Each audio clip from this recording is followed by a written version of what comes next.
Welcome to Rise and Grind Radio 3.0. You are now about to witness. With your host, Scotty the Body. Come down later for good Serving up truth bombs, hard facts, and real-life grit. It's time to wake up. Good evening. Let's grind. Here we go again. No, you gonna dig this.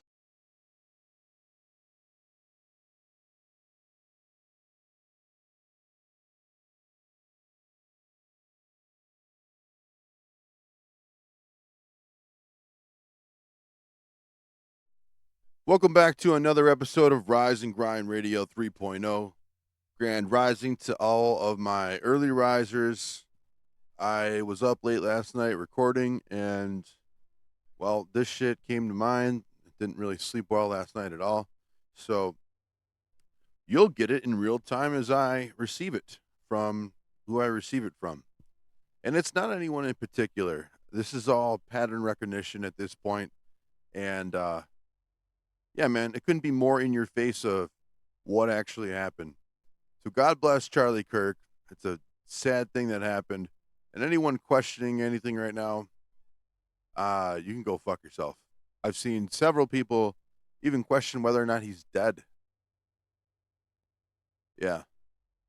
I mean, it all seemed too perfect, right? Ironically, it's morbid saying that, but in the middle of speaking about trans shooters on school grounds or mass shootings or whatever the question was, that's when Charlie received I'm going to assume it's a 5.56 to the neck, but I could be wrong. The guy was a pro, right? This is professionally done. There's no getting around that. But with that being said, many things happened yesterday. You know, files come up, old videos of people's opinions come up. And one thing that really grabbed my attention was when the one came up. I believe it was Charlie having it, just some sort of his podcast opinion 2 years ago, almost to the day, ironically. So I'll play it for you. Hold on. Counting gang violence. Nope, that's not it. And Jewish donors, they have a lot of explaining to do, a lot of decoupling to do, because Jewish donors have been the number one funding mechanism of radical open border pointing out the neoliberal, obvious, quasi-Marxist policies, and then cultural institutions, and nonprofits. You don't really This hear is a much beast created after November by 7th, secular Jews. 2023. Because, And now it's coming for Jews, almost and they're an like, exact what on year earth later, happened? And it's not he's just on the colleges, payroll for it's the President nonprofits, Trump, or it's the already movies, is, and now it's he's in the Hollywood, all limelight, of it. right? It's like time for you guys to wake up and say So no he's more. Draw a part line of in the the sand. narrative I at don't that care point, if you so he hate had me. to shut the fuck up. But And this Jewish point, donors, they have a lot of explaining to do. look at him. A lot of Look decoupling how to certain do. he is. Because Jewish donors have been the number one funding mechanism of radical open border neoliberal. That's crazy. But, you know, there's also the one thing that really bugged me was, I believe it was 48 hours. Within the last 72 hours, this dude had Charlie Kirk had an interview with Ben Shapiro. Now, if you don't know who Ben Shapiro is, Ben Shapiro runs this mass media agency and promotes his religious affiliation as it's going to give him some sort of structure. And it couldn't be more obvious when you do those things as to who's actually behind the eight ball, so to say, right?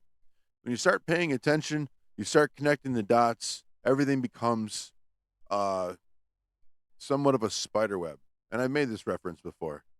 If it's more structured than the spider web, well, then it turns into the octopus. And we all know where the octopus leads, right? This is not conspiracy. This is just pattern recognition in real time, right? So my next cutaway, I have the 48-hour interview. So not the 48 hours. The 48 hours before this nonsense happened. And one thing a friend sent to me, interestingly, here you which see is, Charlie. Okay, Charlie, we push Ben back Shapiro against the media on COVID, on lockdowns, on Ukraine, on the border, on so like maybe we should also ask a question: is the media totally presenting the truth when it comes to Israel? Just a question, that maybe we shouldn't believe everything the media says, because I know I've been conditioned to ask a lot more critical questions over the last couple of years. So Ben, some people would accuse Israel of wanting to ethnically cleanse. Welcome to my bad. So it's still early. So with this being said, him questioning the narrative by the media sources, isn't that sufficient enough to figure out who the fuck is behind this? After the 2 episodes I posted yesterday, how MSNBC and CNN already had their titles ready, and then I seen a clip from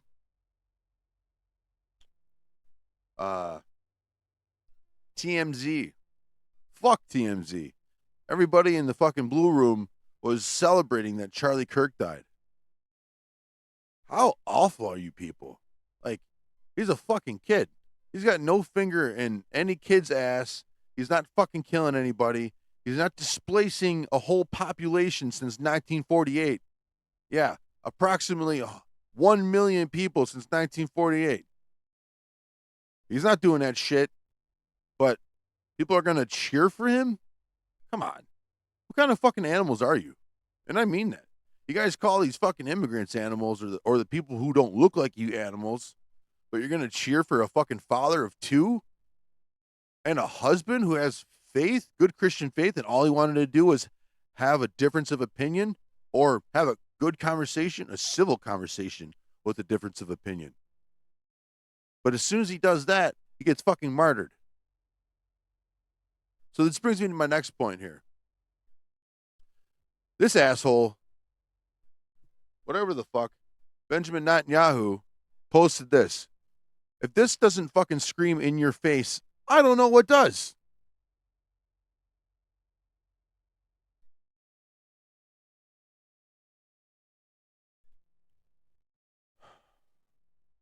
Charlie Kirk was murdered for speaking truth. Yeah? How do you know he was murdered for speaking truth? There was no motive given. That's number 1. A lion-hearted friend of Israel. I'll tell you what, folks. 2 things here. Bibi Netanyahu is from Poland. He's not a Jew. He is a Zionist. And that's it. He is a fake fucking Jew, which brings me to my next point here. And this is why they got Nicolas Maduro. This is the real reason they got Nicolas Maduro, because he spoke out against fucking, watch. Esos judíos de las 12 tribus, que no son los que mandan hoy en el Estado de Israel. Los que hoy gobiernan Netanyahu no es judío auténtico. Él es un cambalache que viene por allá de Polonia. Para los que les gusta hablar de religiones y dicen que esto es un conflicto religioso. No, esto no es un conflicto religioso. It's not a religious conflict. See, he's even calling it out. This is before. I knew this was going to be something. Conflicto geopolítico, porque ese estado lo crearon. This is why I take notes, para folks. Conquistar todo el Medio Oriente y Asia Central y quitarle las riquezas. To colonize those people. We've been getting colonized for fucking eons. How many times do we need to be colonized? I'm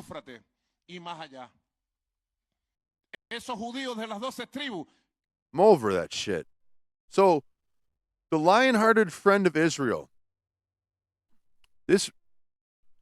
I'm glad that I grew up the way I did, because my family told me to love everybody, right? Because we don't see color unless you're a piece of shit.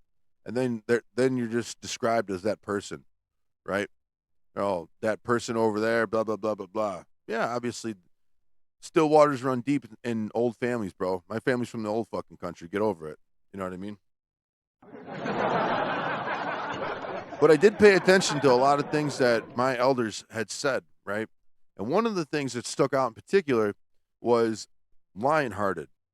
Yeah, it's an English idiom, but English didn't come first, dog. You got to ask, where do these things come from? These idioms, right? English is a baby language. You got to look in ancient texts and see where this is rooted. The lion-hearted. This is a reference to Muslim, Palestinian, Iraqi, whatever. Middle Eastern. They use that term specifically for their pride and their strength. And when Bibi Netanyahu says some dumb shit like that, 2 things in a row, Charlie Kirk was murdered for speaking truth. I feel like that's an admittance. And then the second one, a lion-hearted friend. As soon as he said those things about Israel, he's no longer a friend, especially when he's got a few million followers on social media. We don't fuck around here at Rise and Grind Radio, folks. And I'm not going to stop shedding light on this until it's figured out or I'm dead. I am not suicidal. I love my life. My life is pretty fucking awesome. I'm here to spread truth, love, and hope for the rest of us who actually still have some fire in our hearts. The rest of this bullshit says he fought the lies and stood tall for Judeo-Christian civilization. Did he, though? Before, there's a text out there saying that if Charlie Kirk was to speak out against Israel, that they would probably kill him. Or he's afraid that they would kill him. He said that to his friend. And then they're probably going to go murder his friend, too. Look at this. I spoke to him only a few weeks ago and invited him to Israel. Oh, you did, BB? Aw. Sadly, that visit will not take place. Fuck you, dude. We lost an incredible human being. Yeah, I feel like this dude had a finger in it. Now, this is my personal opinion because I'm smart enough to read between the lines and conjure up this idea myself. This is not any newsroom. This is not anything else. This is Rise and Grind newsroom. This is where you hear it first because no one else can figure it out for them fucking selves. And if they have, they don't have the fucking balls to say it yet. So if you guys can, please like, share, comment, whatever you need to do. So Charlie Kirk's death isn't in vain or part of some fucking narrative that we all have fall victim to. So once again, if you guys got any gumption left in that soul of yours at the end of the day, I think it's time to stand up and just do what's fucking right. Without even having me be telling you or you having a reason. Just fucking do it. If you see some wrong, stand up, slap that motherfucker in the face and cut the shit. Or do what you need to do if it needs to be done. This is Rise and Grind Radio 3.0. I'm Scotty the Body, cutting through the bullshit on a daily basis now. I love you all. God bless.